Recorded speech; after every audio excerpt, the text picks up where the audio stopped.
Dios les bendiga, hermanos. Que la gracia, la paz, pero sobre todo, hermanos, la misericordia de nuestro Señor esté con cada uno de ustedes. Nuestro saludo es intencional. Creo que decirte Dios te bendiga es lo mismo que decirte hola, ¿cómo estás? Que te vaya muy bien. Pero hermano, en esta mañana, mi anhelo en el Señor es que la gracia, que la paz y que la misericordia de nuestro Señor, esas tres características que acompañan a los escogidos, sean contigo en esta mañana y sean una realidad.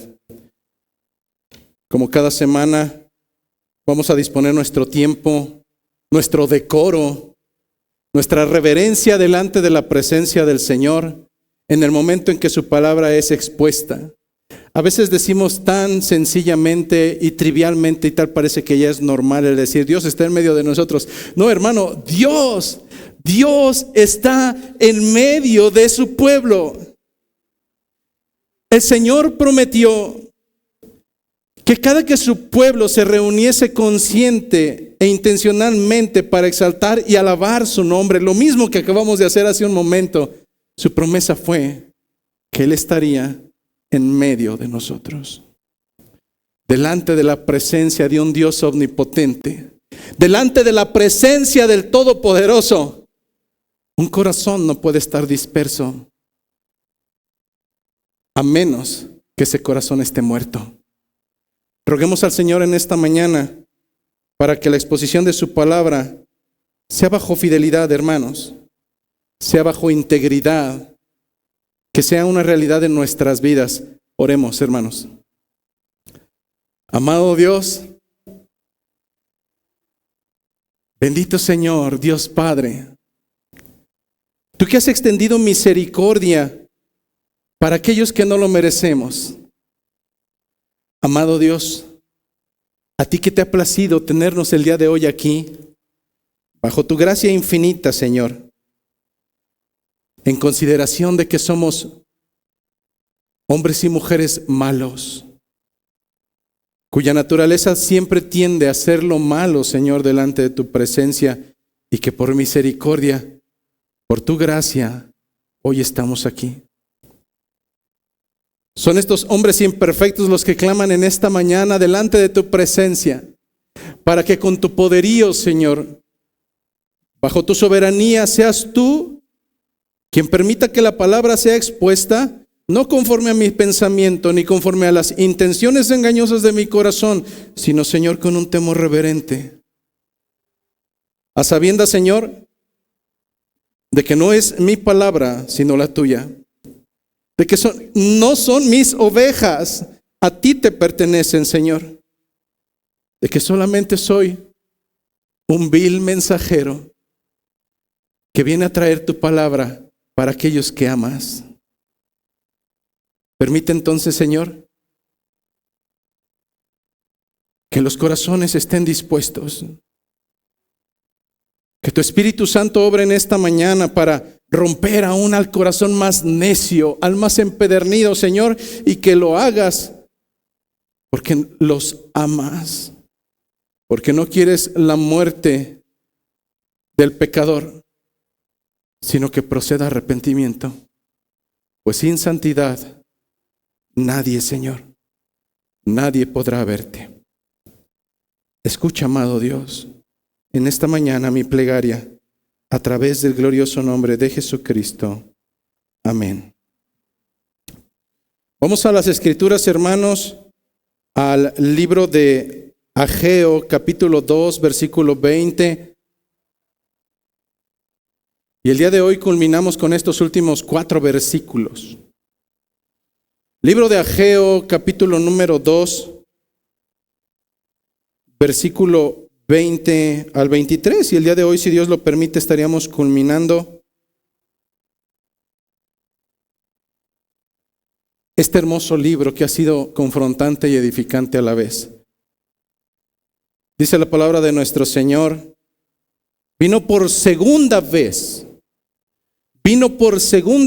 palabra de Jehová a Ageo. ¿Cuándo? A los 24 días del mismo mes, diciendo, habla a Zorobabel, gobernador de Judá, diciendo, yo haré temblar los cielos y la tierra, y trastornaré el trono de los reinos, y destruiré la fuerza de los reinos de las naciones. Trastornaré los carros y los que en ellos suben, y vendrán abajo los caballos y sus jinetes, cada cual por la espada de su hermano. En aquel día, dice Jehová de los ejércitos, te tomaré, oh Zorobabel, hijo de Salatiel, siervo mío, dice Jehová, y te pondré como anillo de sellar, porque yo te escogí, dice Jehová de los ejércitos. Tomen sus asientos, por favor.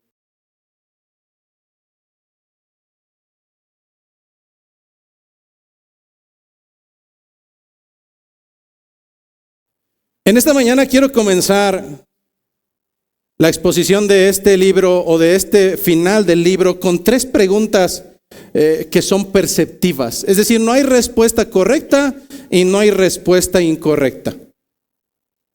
Primera pregunta. Contéstesela a usted mismo, Tomás.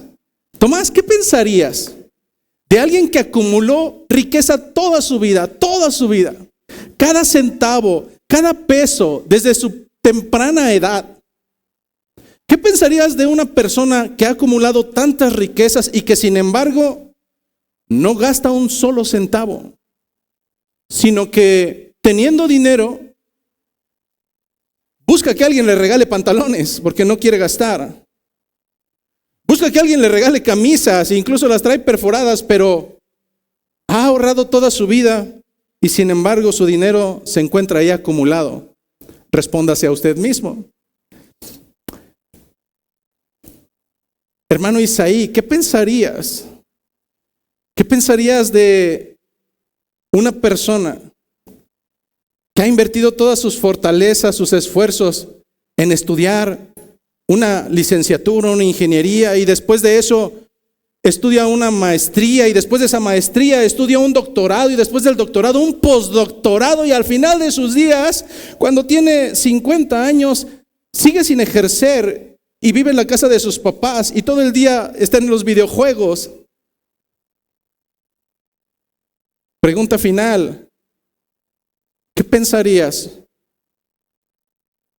de alguien que se autodenomina cristiano, que ha invertido su tiempo en el aprendizaje de las Escrituras, que ha memorizado cada uno de los versículos que se exponen en su iglesia local, que participa eufóricamente en sus emociones durante la alabanza, extiende caridad a las personas, y su doctrina es totalmente excelsa? Cada que habla pareciera que están los mismos ángeles degustando esas palabras que son hermosas a los oídos, pero que sin embargo en su hogar es un patán, que no desaprovecha la primera oportunidad para ofender al que se le pare enfrente, que no hay momento en el cual todo ese aprendizaje sea solamente un adorno, porque su vida es una basura. Yo sé que lo primero que estás pensando es que los 3 casos son una pérdida de tiempo, que es una total pérdida de tiempo. Eso y nada fue exactamente lo mismo. Los 3 malgastaron su tiempo, malgastaron su vida, invirtieron malamente sus esfuerzos, porque tanto esfuerzo, tanto conocimiento para no poner en práctica nada, eso es una vergüenza. El día de hoy estamos culminando, si Dios lo permite, 7 exposiciones, 7 predicaciones que han salido de 2 capítulos solamente de un profeta llamado Ageo. El cuarto ejemplo es este. ¿Qué pensarías de alguien que semana tras semana sale confrontadísimo, no confrontado, confrontadísimo por la palabra del Señor, que dice, ahora sí esa palabra fue para mí, es totalmente dirigida a mi persona y sé que estoy caminando mal, pero saliendo por esa puerta vuelve a ser el mismo cerdo, el mismo gentil, el mismo lobo rapaz. Yo diría, su tiempo fue una basura, porque no puso en práctica absolutamente nada de lo que aprendió. Estar aquí y estar en su casa fue exactamente lo mismo. En este sentido, hermanos, han sido 7 semanas para escudriñar 2 capítulos y te puedo asegurar que ha habido tanto aprendizaje a lo largo de estas 7 exposiciones que en verdad no importa cuánto hayas aprendido, no importa cuánto hayas memorizado, puedes ser el mejor teólogo, pero si no pones en práctica todo lo que has aprendido, eres una burla para el evangelio.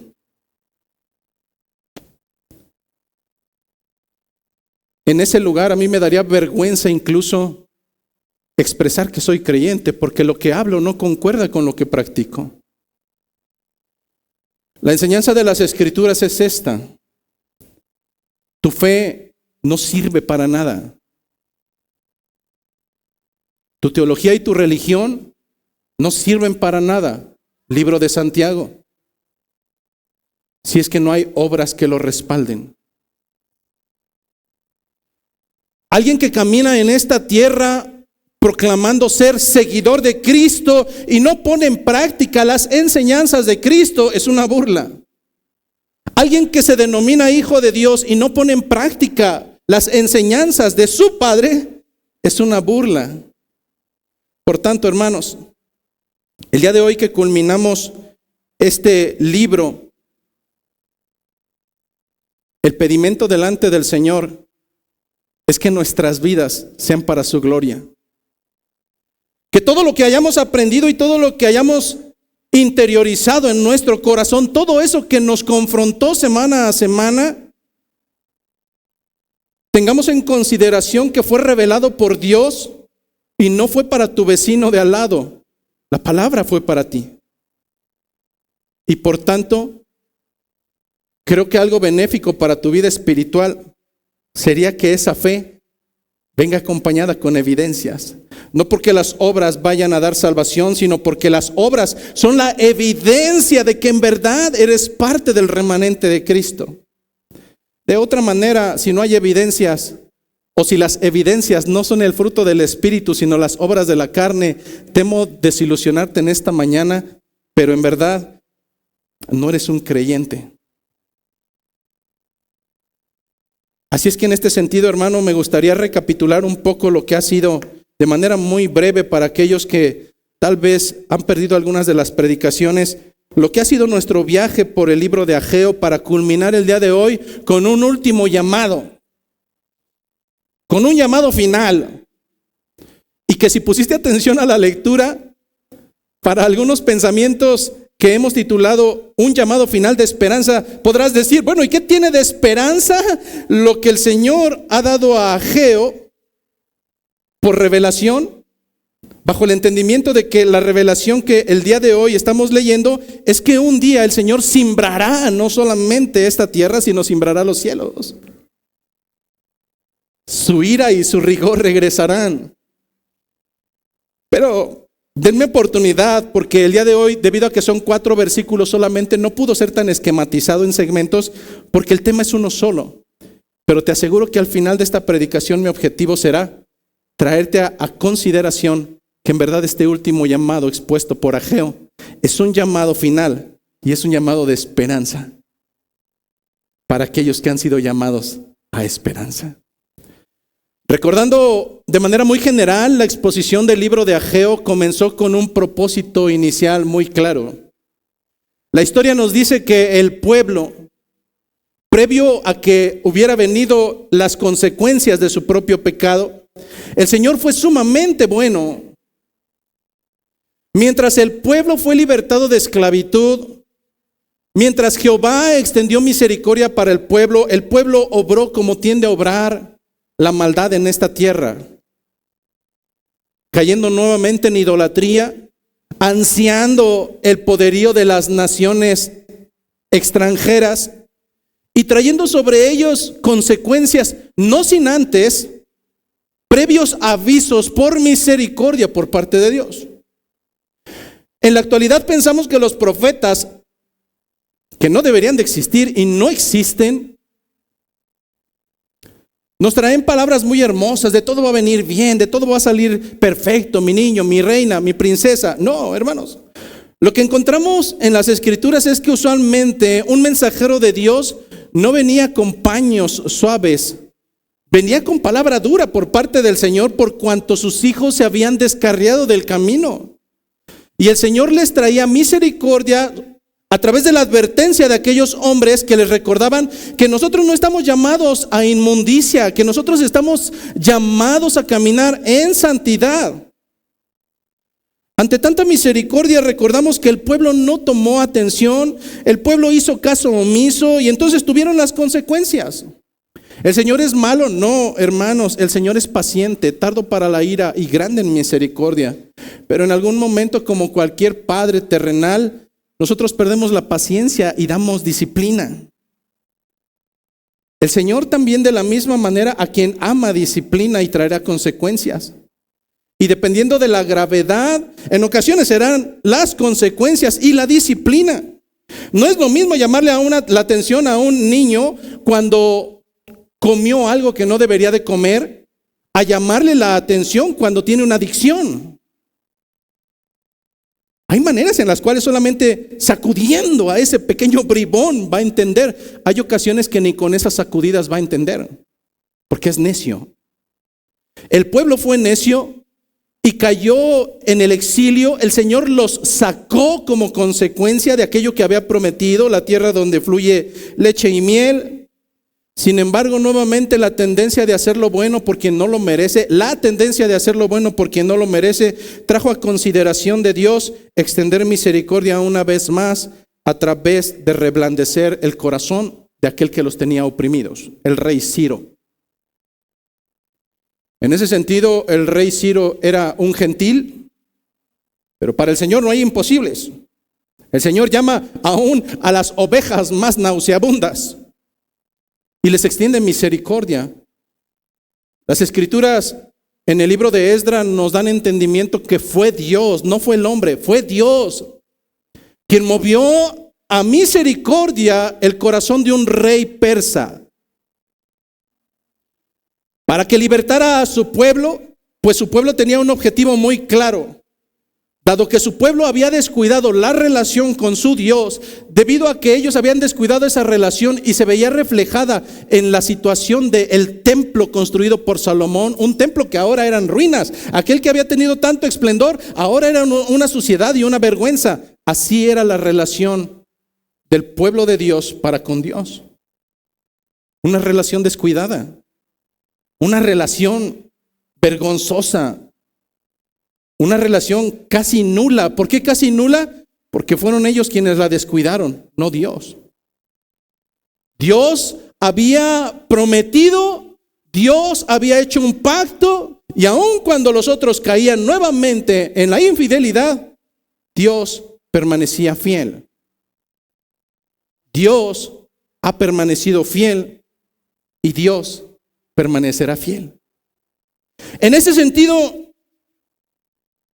el pueblo obedeció y salió de ese exilio regresando nuevamente con el objetivo de construir y reconstruir el templo, el cual comenzaron con un ánimo tremendo. Sin embargo, al comenzar a ver las adversidades, al comenzar a ver los problemas, ellos simplemente fueron desistiendo. ¿Acaso no es esto lo que a veces sucede con nosotros? Comenzamos nuevamente a tomar las riendas en cuanto a nuestra relación con el Señor y no pasan unos cuantos días, unos cuantos meses cuando el caballo se cansó y preferimos regresar nuevamente a la pasividad, al pecado y a la suciedad. El pueblo cayó nuevamente en pecado, desobedeció el mandato del Señor, justificándose, es que esto es difícil, es que hay problemas, es que hay obstáculos. Hablábamos que tal vez el primer día fue normal y pensaron tal vez recapitular y volver a tomar la ordenanza de Dios una semana después, hermano. Pero cuando alguien comienza a entibiarse, Cuando alguien comienza a entibiarse hay señales. Lo mismo sucede con el pueblo actual. Comenzaremos por decir, bueno, el jueves, ¿qué tiene de malo, no? Y después será un domingo, el día del Señor, el día del Señor. Y después ya no será un domingo, después serán 2, después 3. No tener comunión con el pueblo, con los santos de Cristo, y mejor tener comunión con los extranjeros. Y cuando menos recuerdes, serás como el perro que ha vomitado y ya no tiene inconveniente en volver a comer su propio vómito, su propia suciedad, porque su corazón se ha enfriado. Al pueblo le tomó 16 años de descuidar la relación y el mandato del Señor, el no sujetarse en obediencia, y eso trajo consecuencias. Ellos volvieron a caer en idolatría, pero ahora la idolatría fue extrema porque ellos tomaron el lugar de Dios. Ellos eran el centro de su propia adoración. Ante el llamado de Ageo, incluso ellos dijeron, Dios, este no es el tiempo de reconstruir tu casa, este es el tiempo de que nosotros construyamos nuestras casas. ¿Te suena? ¿Te suena un poco eso? ¿Acaso no es lo que vivimos durante las semanas los hijos de Dios? ¿Acaso no es el mismo pecado sobre el cual caemos una gran parte de nosotros? Señor, ahorita tú no importas. Bueno, si eres mi Dios, pero ya tendrás tu tiempo el día domingo. Tranquilízate, Señor. Ahora es mi tiempo, ahora es mi descanso, ahora es mi diversión, ahora es mi relajamiento. Hermano, probablemente has caído en ese pecado gravoso que el Señor aborrece porque el Señor no comparte su gloria y has ocupado su lugar. Y es necesario que comprendas de verdad que el Señor no es un juez barato, que el Señor no es un juez corrupto, que si el Señor demanda santidad, santidad será lo que entre delante de Él. No hombres y mujeres tibios, hermano, porque el Señor a los tibios los vomita de su boca. A los que andan a medias, a los que en el diccionario conocemos como mediocres, porque todo lo hacen a ver si. Delante de este pecado, Dios manda a este profeta Ageo, y unos meses después mandaría a la par a otro profeta más, porque estos eran duros, al profeta Zacarías. Nuevamente a un llamado de atención a caminar conforme a la voluntad de Dios. Y recordándoles que la obediencia tiene consecuencias y que la desobediencia tiene consecuencias. El Señor les dejaría claro que toda esa pesadez, toda aquella maldición, toda aquella falta de cosecha, toda aquella hambruna no era casualidad. El Señor la había provocado como consecuencia de la desobediencia del pueblo de Israel. Es en este llamado de la realidad del hombre en la rebeldía que entonces comenzamos el día de hoy con un último llamado a Israel. Y mientras preparaba esta predicación, me ponía a pensar, que algunos teólogos o estudiosos no concuerdan en que si fueron 5 mensajes de Ageo o fueron 4, porque algunos lo engloban de manera diferente. Pero me ponía a pensar, hayan sido 4 o hayan sido 5, dicen allá afuera, hayan sido los que hayan sido. No me preocupa Israel, me preocupas tú. Me preocupas tú porque hay una alta probabilidad que Dios haya extendido más misericordia contigo que con Israel. Porque contigo no han sido 4, ni 5, ni 6, ni 10, ni 15, ni 20. Han sido más las llamadas de atención que el Señor te ha dado. Y en ocasiones estoy totalmente seguro que las consecuencias de tu pecado te han alcanzado. Y sabes que son las consecuencias de tu desobediencia. Pero simplemente tu corazón sigue duro y sigue rebelde. ¿Cuántas veces más llamará el Señor? ¿Cuánto tiempo más tendrá paciencia contigo? Y conmigo, no lo sé. pero a través de su palabra el Señor nos hace un llamado final para meditar en nuestro corazón. Porque hay una alta probabilidad que tú hayas usurpado el lugar de Dios. Porque hay una alta probabilidad de que alabando al Señor con tus labios, tu vida dé un reflejo totalmente diferente. El llamado pues en esta mañana, el llamado final, es el mismo llamado para el pueblo de Israel a través de Ageo. Que dejes de ocupar contigo mismo o con cualquier otra cosa el lugar de gloria que a Dios le pertenece. Porque Él es celoso y no comparte. Porque Él es Dios. Porque Él es el creador y tú eres una criatura. Así es que, hermanos, comienza el texto bíblico diciendo en esta mañana, versículo 21, habla a Zorobabel. Versículo 20, vino por segunda vez palabra de Jehová a Ageo a los 24 días del mismo mes diciendo. Repito nuevamente, versículo inicial. Vino por segunda vez palabra de Jehová a Ageo a los 24 días del mes diciendo. Vamos a hacer un alto ahí. Piensa por un momento que nos llegara una invitación. Comulgues o no comulgues, la verdad es que ese no es el tema central, pero la virtual presidenta que nos dijeran, ¿sabe qué? El próximo domingo va a visitar Caminando por Fe Querétaro. Bueno, los que los domingos vienen fachosos, que no se bañan, les aseguro que ese día se van a bañar. Y ese día traerán buenas ropas, porque esa es nuestra intención cuando queremos quedar bien. Ante las autoridades terrenales es curioso, pero obramos como no obramos con Dios. Pero en este sentido, si en esa visita esa presidenta, virtual presidenta, nos diera una ordenanza presidencial, estoy seguramente certero que la acataríamos. Y mayormente, si no solamente nos lo dice una vez, sino lo dice 2 ocasiones. Porque entonces nuestros pensamientos dirían, bueno, es la segunda vez que me lo dice. Algo importante tiene que haber ahí.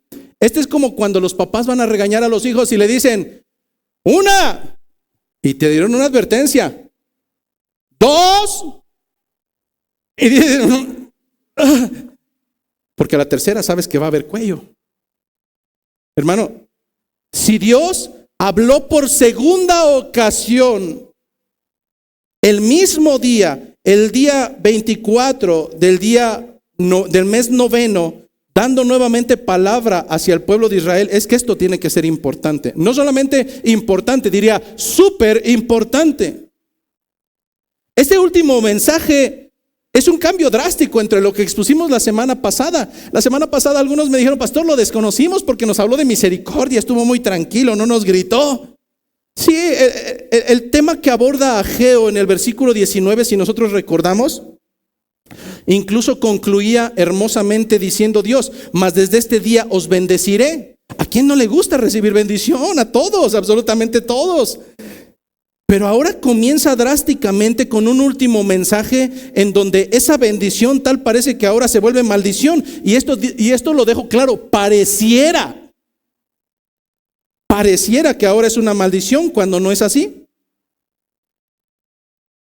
Si el versículo 19 concluye con una promesa de que nos bendecirá eternamente como su pueblo, ¿por qué ahora comienza con un escenario apocalíptico?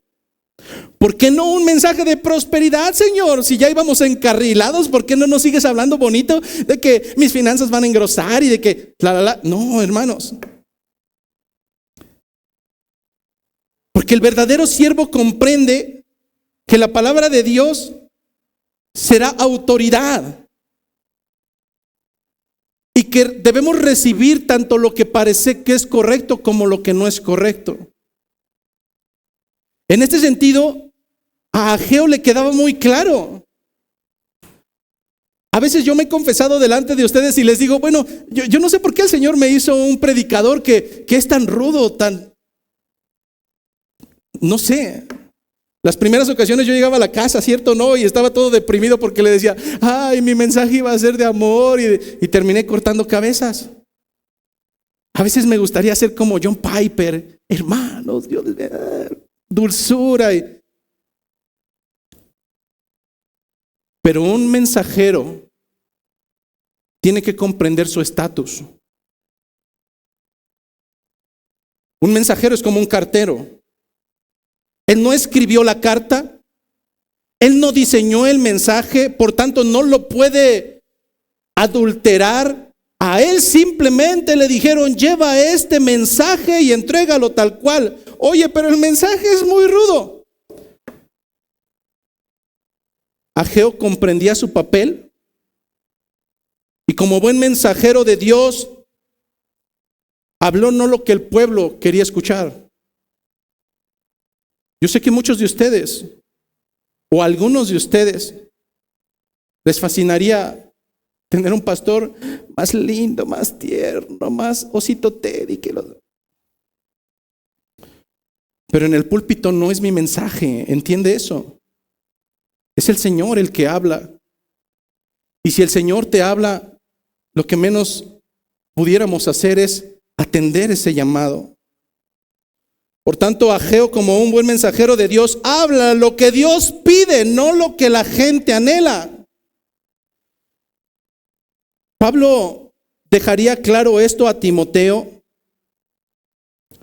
diciéndole, Timoteo, te encarezco delante de Dios, te encarezco delante de Dios, te suplico delante de Dios y del Señor Jesucristo, que juzgará a los vivos y a los muertos en su manifestación y en su reino, que prediques, pero que prediques la palabra, que instes a tiempo y fuera de tiempo, que redargullas, que reprendas, que exhortes, pero hazlo con paciencia y hazlo con doctrina. ¿Por qué, Timoteo? Porque vendrán tiempos cuando la gente no estará dispuesta a sufrir la sana doctrina, sino que por el contrario, teniendo comezón de oír, queriendo escuchar, se amontonarán a maestros conforme a sus propias concupiscencias, conforme a sus propios pecados, y apartarán de la verdad del oído y se volverán a las fábulas, a los cuentos. Pero tú, Timoteo, sé sobrio en todo, soportando las aflicciones, haz obra de evangelista, cumple tu ministerio. Ese tiempo llegó, hermanos. Ese tiempo ha llegado. Lobos detrás de los púlpitos que no hablan la palabra de Dios, sino fábulas, cuentos hermosos que a la gente les encanta. Ese tiempo ha llegado. Mas un mensajero fiel de Dios no se detendrá por el qué dirán, qué pensarán, qué concepto tendrán de mí. Hermano, preocuparnos a estas alturas por el hecho de que nuestras amistades se vayan. No, hermano. Las amistades se largaron hace tiempo, los familiares igual. Pero ¿quién está sobre la cúspide? Cuando un corazón se detiene para no seguir la voluntad del maestro, porque ¿qué van a decir mis familiares? ¿Qué van a pensar de mí? Entonces no eres siervo de Dios, eres siervo de los hombres. Y por tanto, el título de creyente te queda muy grande. Medita en esta mañana en tu corazón. Porque mensajero no solamente es el que viene domingo a domingo tras del púlpito. Mensajeros el Señor ha dispuesto para que lleven las buenas nuevas, las cuales han recibido por gracia y ahora por gracia deben de llevar. Esto le quedó claro a este hombre llamado Ageo. Y por tanto, versículo 21, él habló a Zorobabel, gobernador de Judá, diciendo: yo haré temblar los cielos y la tierra. Ese fue el mensaje. Yo haré temblar los cielos y la tierra, dijo Jehová. 3 meses antes, Ageo había dado otro mensaje muy similar. En Ageo capítulo 2, versículo 6, recordamos que dijo: porque así dice Jehová de los ejércitos, De aquí a poco yo haré temblar los cielos y la tierra, el mar y la tierra seca, y haré temblar a todas las naciones, y vendrá el deseado de todas las naciones, y llenaré de gloria esta casa, ha dicho Jehová de los ejércitos. Pastor, qué mensaje tan terrible. Mejor si tome clases con John Piper. El Señor hará temblar la tierra. Eso es normal. Y es curioso porque en los videos hasta los ateos, cuando hay un temblor y están en el piso 9 o 25, curiosamente claman a Dios. Pero bueno, que la tierra tiemble es normal, pero que tiemblen y que se estremezcan los cielos. Los ojos no lo han visto hasta el día de hoy. Cuando yo era niño, hace ya muchos años, me acuerdo muy bien que mis papás tenían unos compadres, porque habían sido mis padrinos. O sea, yo los conocía cada domingo, pero porque íbamos a las reuniones sociales con los padrinos. Y recuerdo muy claramente en una ocasión donde ya habían convivido de más, y estaban las esposas y los esposos, y entonces la comadre, mi madrina, al escuchar que uno de los asistentes dijo, bueno, ¿y ahora qué hacemos? Y dijo otro, ya sé, pues ya cantamos de todo, ya decía, ¿qué les parece que leemos Apocalipsis? Y hasta se escuchó una musiquita de fondo.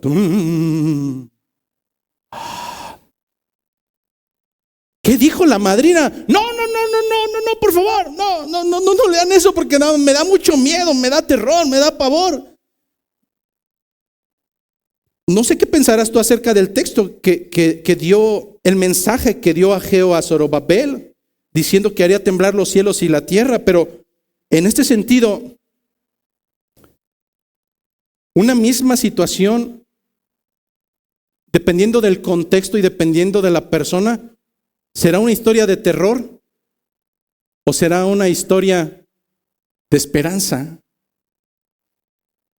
Imagínate que estás en una problemática con tus vecinos y uno de ellos empezó a pasar de listo y entonces de repente alguien dice, vamos a llamar a la policía.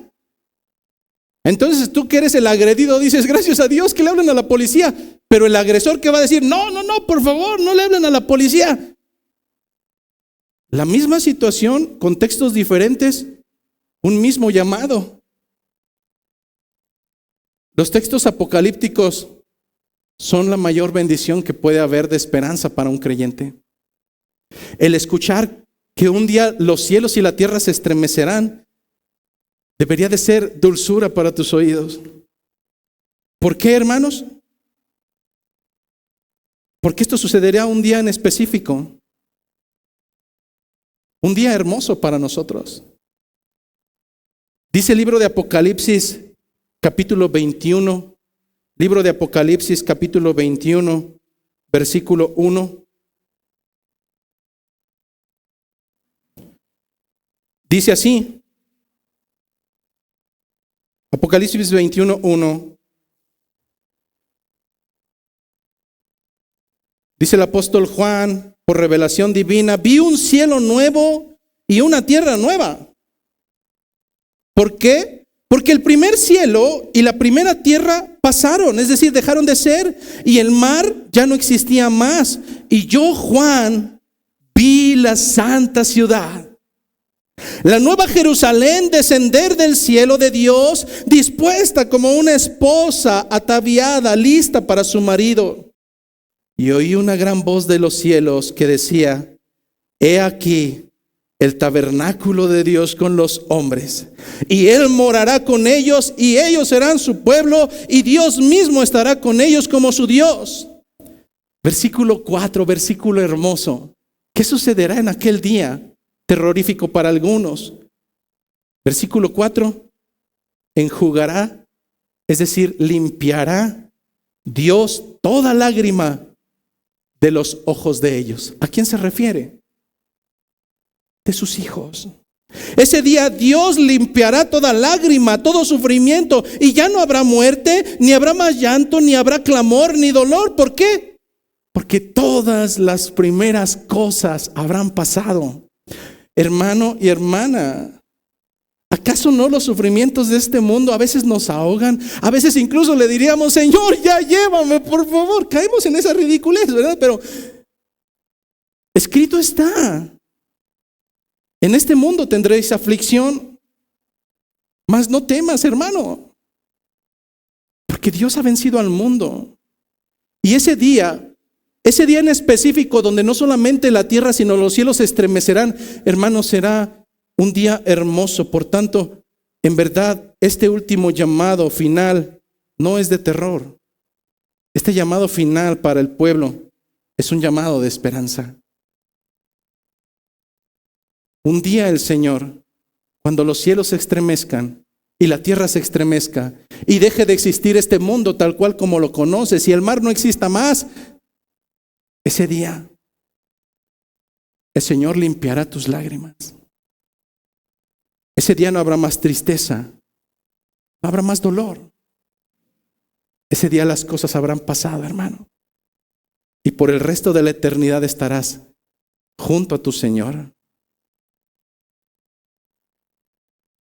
Mas el texto base nos dice que no solamente sucederá eso, no solamente trastornará los cielos y no solamente trastornará la tierra, sino aún trastornará todo lo que en ella vive, incluyendo las grandes autoridades. Versículo 22.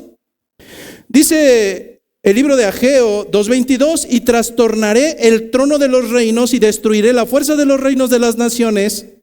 Trastornaré los carros, lo que en ellos suban, y vendrán abajo los caballos y sus jinetes, cada cual por la espada de su hermano. La palabra utilizada en el original, en hebreo, que se traduce como trastornar o Dios trastornará, el significado se traduce como alterar el orden regular. En este segmento Dios está hablando que hasta el día de hoy conocemos cómo las naciones se enseñorean unas de otras, cómo hay poderíos y autoridades, hay capacidades militares. Pero el Señor está dejando claro en esta profecía, en este último llamado para el pueblo necio, que un día, lo creas o no lo creas, el Señor no solamente trastornará la tierra, sino trastornará incluso el orden de las autoridades de las naciones. Este cambiará. En este sentido, actualmente las autoridades se consideran como supremas. Los poderes militares y políticos hoy son el poderío de las naciones, hermanos, pero eso cambiará cuando llegue ese gran día. Ese día de terror para algunos, otro día de esperanza para los demás. Pues en ese tiempo los poderes militares y políticos finalmente se someterán a un señorío que es mayor, a un señorío que es sobre todos y a un señorío al cual le plació ponerlos a ellos como autoridades y el cual no tiene comparación. Dice el libro de Daniel, capítulo 2, versículo 44. Libro de Daniel, capítulo número 2, versículo 44.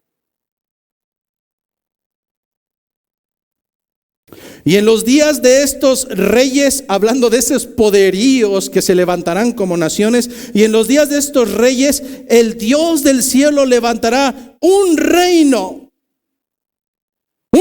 que no será jamás destruido. No puede ser derrocado, ni será el reino dejado a otro pueblo, sino que desmenuzará y consumirá a todos los reinos, pero ese reino permanecerá para siempre. Hermano, somos ciudadanos de un reino, somos ciudadanos de ese reino que se menciona. Preocúpate si te dijeran que perteneces al reino de Corea del Norte o al reino de Estados Unidos, porque hemos visto que la naturaleza nos dice que la historia siempre va en decadencia. ¿Los romanos acaso no fueron potencia? ¿Hoy dónde están? Pero hermano, eres ciudadano de un reino, el cual está escrito que un día prevalecerá por encima de todos los demás. y que ese reino no será destruido. Por tanto, hermano, quiero recordarte que este no es un llamado final para causar terror, sino un llamado final para causar esperanza. Bajo este sentido, nosotros los varones estamos tomando una serie de enseñanzas los días sábados a través de un libro que se llama Todos somos teólogos. Y a lo largo de esas enseñanzas hemos visto una doctrina, que es la doctrina de la revelación. La doctrina de la revelación nos dice que Dios es quien se muestra por su propia voluntad a los hombres. Es Dios. Yo no lo busco, yo no ando limosneándole, no, hermanos. La enseñanza bíblica a través de la doctrina de la revelación nos dice que Dios se revela en ocasiones con parcialidades. Todo mundo sabe de Dios. A través de la revelación natural, todos vemos la naturaleza y decimos, wow, esto es perfecto, alguien debió de haberlo hecho. Hay noción de un ser supremo. Todos a través de la conciencia, si no tuviésemos vista, sabemos cuando vamos a hacer algo si es correcto o no es correcto. Dios instauró su ley en nuestros corazones como seres humanos, pero eso no quiere decir que Dios tenga intimidad para con nosotros. Es revelación natural, pero Dios tiene una revelación especial, una revelación salvífica para ciertos hombres que han sido predestinados desde antes de la fundación del mundo. Sin embargo, ¿a qué viene esto, hermanos? Que el orden cronológico de la palabra es como una historia que primero te comienza a contar lo que ha de venir y entre más vas avanzando, ves que se va cumpliendo y hay otros llamados hacia adelante. Y en la actualidad nosotros podemos tener consideración de que la palabra nos ha sido revelada por parte de Dios. Tenemos un cántico que es una verdad bíblica, Hebreos capítulo 1, versículo 1 al 3. Para quienes lo recuerdan, mientras lo leemos, lo puede tararear. Nosotros cantamos en ocasiones, Dios habiendo hablado muchas veces y de muchas maneras, en otros tiempos a los padres por medio de los profetas. En otro tiempo al Señor le plació dar pequeños flashazos. Los que somos de Parchís para atrás, antes no había teléfonos celulares para tomar fotografías. Cuando tú querías tomar una fotografía tenías que comprar una cámara de rollo y tenías que ir a comprar unos rollitos que se le ponían y hay de ti que los velaras porque si no se echaba a perder todo y después en el revelado, etcétera. Si hoy alcanzas a encontrar uno de esos negativos que son una tira de pequeños fotogramas, tú los ves y no tienen color. Son el negativo de lo que es una fotografía. En la antigüedad el Señor dejó ver alguna cierta revelación parcial, pero eso solamente era sombra de lo que habría de venir. Hermanos, somos la generación más privilegiada. Tú eres la generación más privilegiada.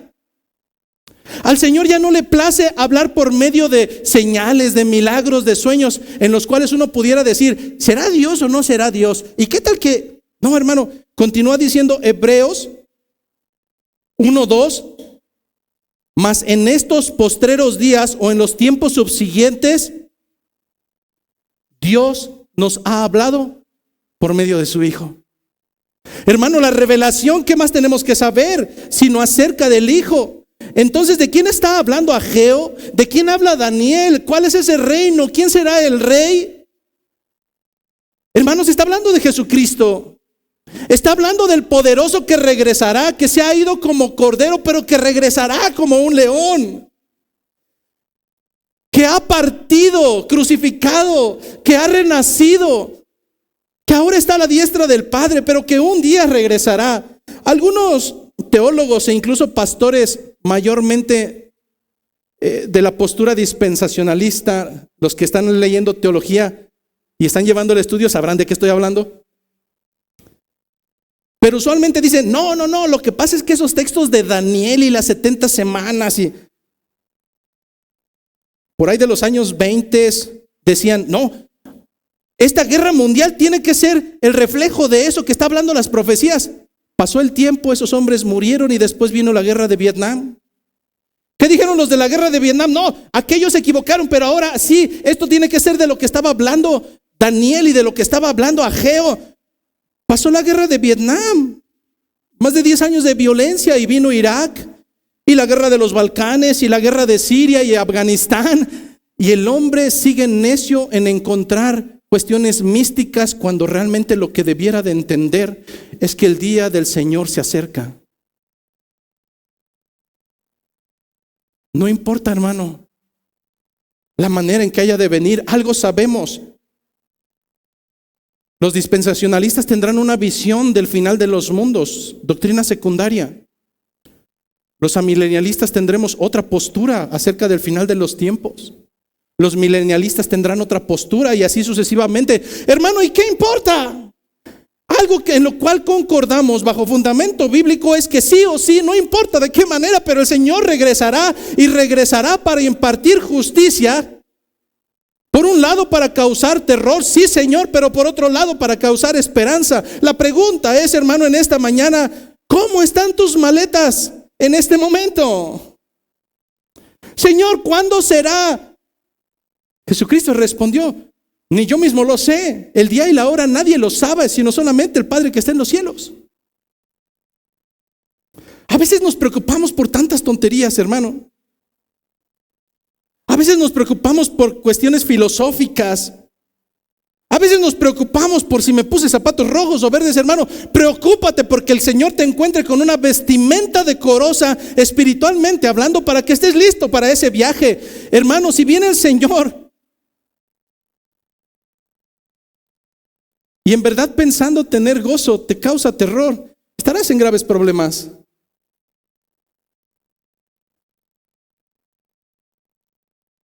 Algo entendemos. Y es que la historia nos habla sobre un mismo tema. No son varios temas. Y esto lo digo con mucho respeto, hermanos. Y no me malentienda, porque creo que en ocasiones se puede sacar fuera de contexto, pero en los textos bíblicos no importa un pepino Abraham. No se trata acerca de Abraham y nunca se trató acerca de Abraham. No se trata acerca de Isaac ni de Jacob. Hermanos, nunca se trató acerca de la vida de Job, de José o de Job. Nunca se trató acerca de Moisés ni de David. Nuestro cuerpo físico se sostiene no porque tenga músculo. Si nuestro cuerpo tiene músculo pero no tiene columna vertebral, sería como masa para gorditas, como migajas. Hay un bulto inerte que no se puede mover. Nuestro cuerpo se puede mover gracias porque el Señor nos puso una columna vertebral y nos puso todo un sistema óseo. Sin ese sistema óseo, sin esa columna vertebral, seríamos totalmente inútiles. Hermano, las Escrituras tienen una columna vertebral. Y desde el principio era el Verbo. Y el Verbo era con Dios. Y el Verbo era Dios. Transcurrido el tiempo, nosotros encontraremos que esa columna vertebral nunca se perdió, porque debido a que el hombre fue transgresor y fue destituido de la presencia de Dios conforme a su naturaleza, el Señor, movido a misericordia, trajo una promesa para la simiente de Abraham. Aún siendo estéril y aún siendo viejo, la naturaleza humana no podría concebir que ese hombre y su mujer, la cual ya había perdido la usanza de las mujeres, no era fértil. Pero el Señor le dio una promesa en Génesis capítulo 12. Tu descendencia será numerosa, tu descendencia será numerosa. Abraham, y en ti serán benditos no solamente Israel, en ti serán benditas todas las naciones. ¿De qué está hablando? Está hablando de la columna vertebral, sigue hablando de la columna vertebral. Regresamos un poco antes y en el Génesis 3:15 encontramos que debido a que la serpiente llevó a pecado a los padres terrenales, entonces el Señor trajo una consecuencia. Y le dijo a la serpiente, después de otras cosas de que se arrastraría y que sería maldita, etcétera, dejó una consecuencia tanto para la mujer como para el hombre, como para Satanás, perdón, para la mujer, la simiente de la mujer, la descendencia de la mujer y la descendencia de la serpiente. ¿Qué dijo Dios? Y pondré enemistad entre ti y la mujer. es como agua y aceite, no se pueden llevar. Pondré enemistad entre ti y la mujer, y entre tu descendencia, entre tu simiente y la simiente suya. La simiente de la mujer, serpiente, te masacrará la cabeza, te herirá en la cabeza. Y tu descendencia herirá a su descendencia en el calcañar, en el tobillo.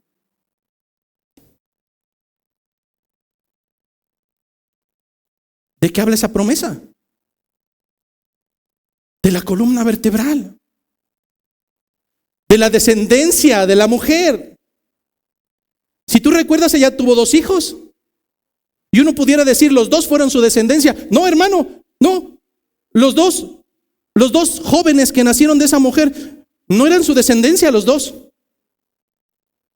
No tuvo que pasar mucho tiempo para que ese que pensábamos que había descendido de la mujer diera evidencias que no descendía de la mujer, sino descendía de la simiente de la serpiente. Su corazón fue sucio, su corazón fue malvado, a tal grado de asesinar a su propio hermano, y aun cuando fue confrontado por Dios, tuvo el atrevimiento de decirle, pues que yo soy el achichincle de mi hermano para que me preguntes, sabiendo en su corazón que esas características de la descendencia de la serpiente estaban en él.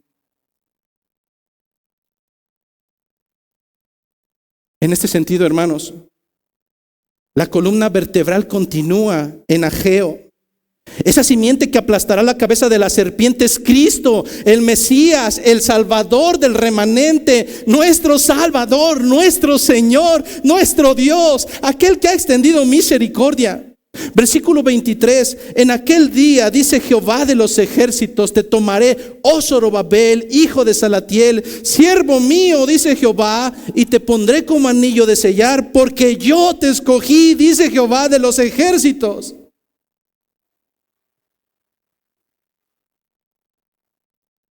Alguna vez escuché una predicación en otra iglesia hace muchos años, donde alguien exponiendo un texto del Antiguo Testamento decía, está hablando de Cristo. Y yo en aquel momento, dentro de mi ingenuidad, dije, ¿cómo puede hablar de Cristo si Cristo no había aún nacido?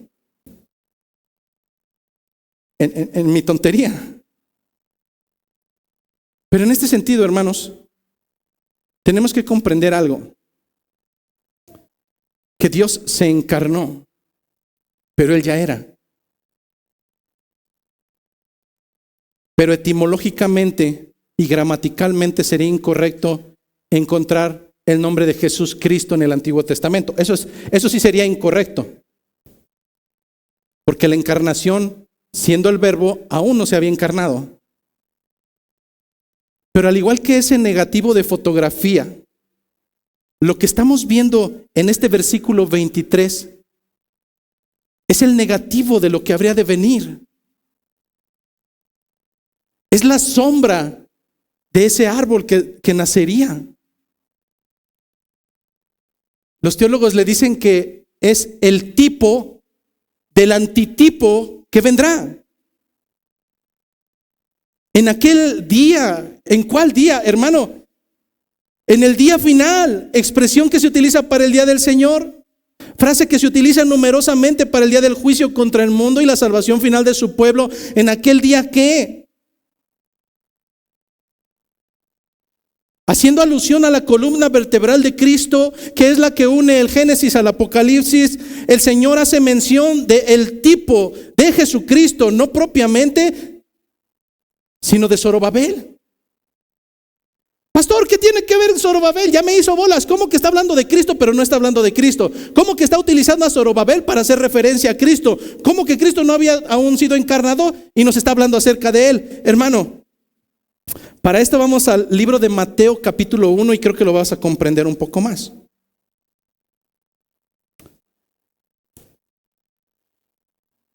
Mateo capítulo 1, versículo 1. Cuando nosotros tenemos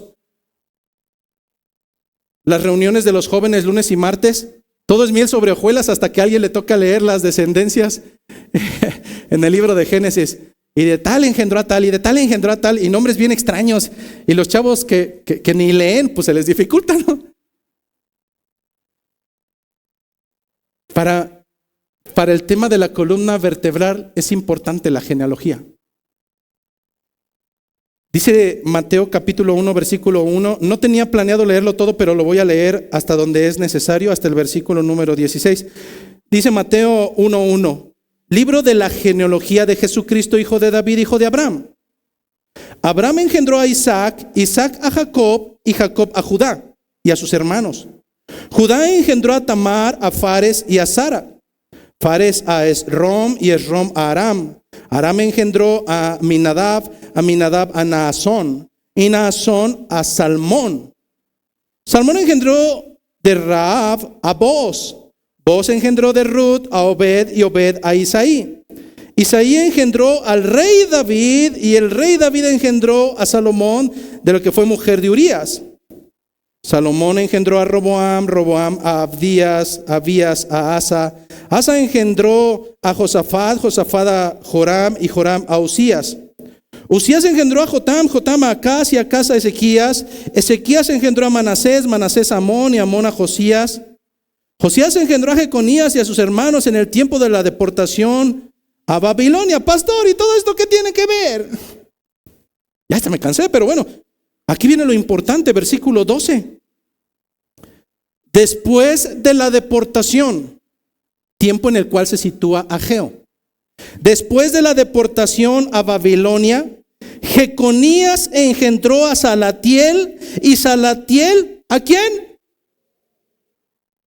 ¿De quién está hablando? De Zorobabel. Y Zorobabel engendró a Abiú y Abiú a Eliakim y Eliakim a Azor. Azor engendró a Sadoc, Sadoc a Akim y Akim a Eliud. Eliud engendró a Eleazar, Eleazar a Matán, Matán a Jacob y Jacob engendró a José, marido de María, de la cual nació Jesús llamado el Cristo. Oh Zorobabel, hijo de Salatiel, siervo mío, dice Jehová, te pondré como anillo de sellar, porque yo te escogí, dice Jehová de los ejércitos. Es Dios quien tomaría a Zorobabel, siervo de Dios. Así lo dijo Jehová. La palabra siervo se utiliza o se utilizaba en el Antiguo Testamento no para un criado, sino para alguien cuyo distintivo era el Mesías que vendría de la descendencia, de la simiente de la mujer. No sé cuántas veces has visto en una techumbre cuando van a impermeabilizar y dices, chin, tengo que poner sellador. ¿Por qué tienes que poner sellador? ¿Por qué no pones inmediatamente el impermeabilizante? Porque te das cuenta que hay como unas rayitas que son ramificaciones, y esas ramificaciones sale una gruesa y está quebrado el techo, y después salen otras pequeñas y se empiezan a extender. Todas y cada una de esas pequeñas ramificaciones no son casualidad. Nunca vas a encontrar una ramificación aislada. Todas provienen de la misma raíz. Bueno, si uno solo de esta descendencia no hubiera sido tal cual como fue, Jesús no hubiera podido ser Jesús, y entonces nosotros seguiríamos a un hombre falso. Pero señal tras señal se cumplió. Descendencia tras descendencia. Cada una de las características necesarias para que Jesucristo fuera esa simiente de la mujer que aplastaría la cabeza de la descendencia de la serpiente. Todas y cada una de esas señales serían perfectamente y excelsamente orquestadas para que sucedieran en el momento exacto e idóneo, para que a cada momento los escritores de los evangelios pudieran decir como está escrito, como fue profetizado, para que se cumpliese. Porque en Jesucristo, hermanos, tenemos la columna vertebral de este último llamado, que no es de terror, sino un llamado de esperanza.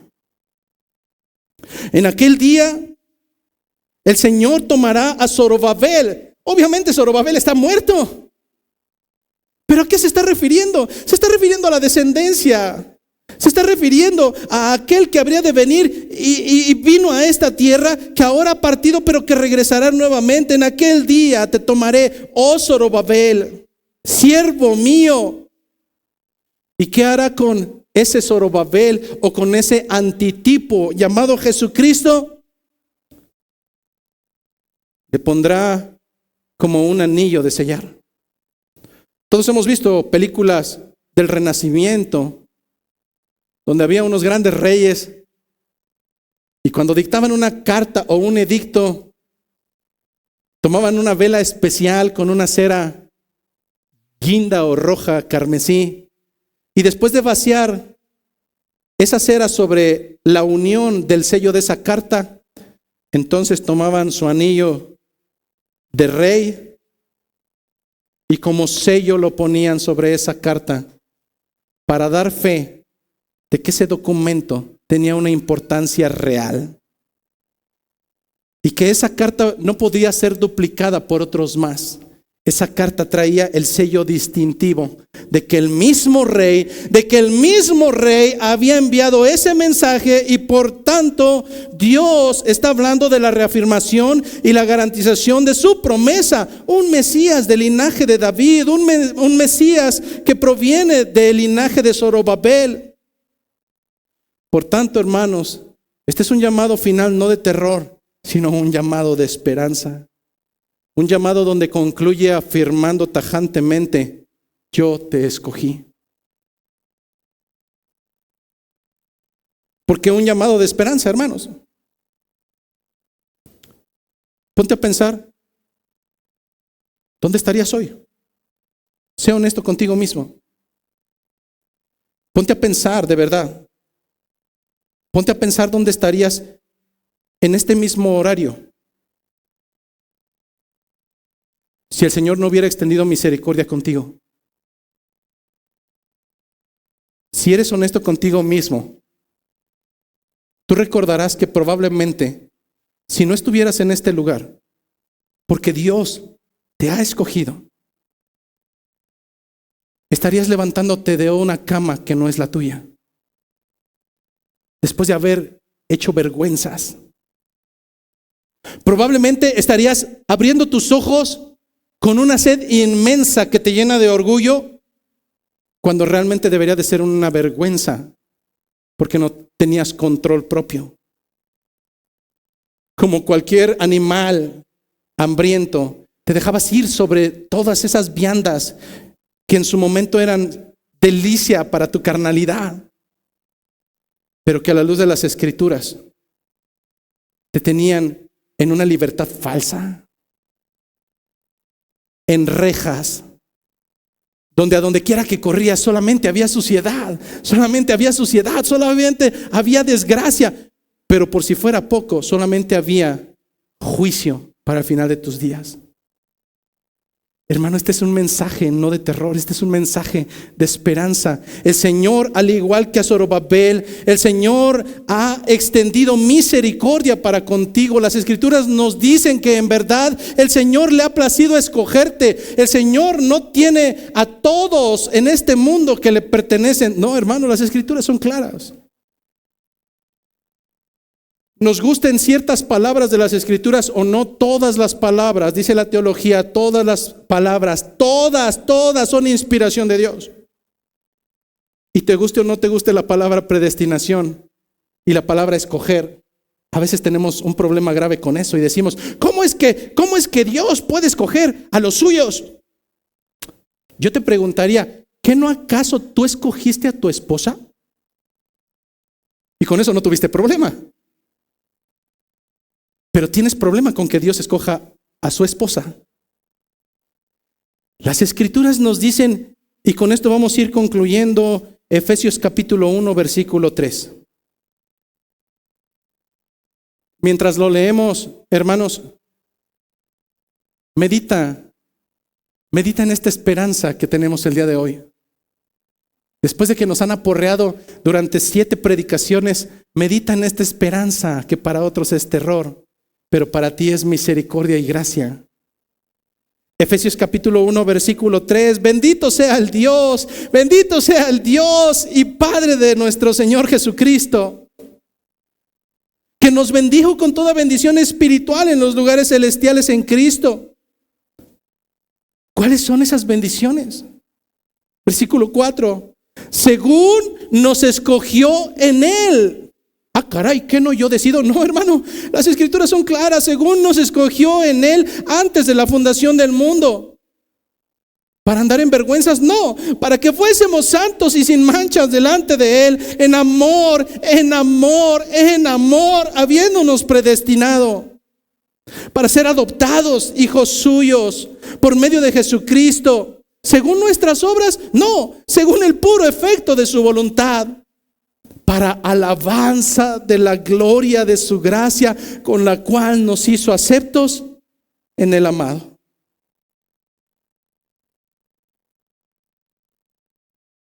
¿Cuál fue el objetivo de este libro? Para los destinatarios iniciales fue muy claro. Era un mensaje que procuraba corregir. A través de este mensaje Dios pretendía corregir las prioridades del pueblo de Dios. ¿Cuál fue la intención para nosotros? Exactamente la misma. Déjate de tonterías.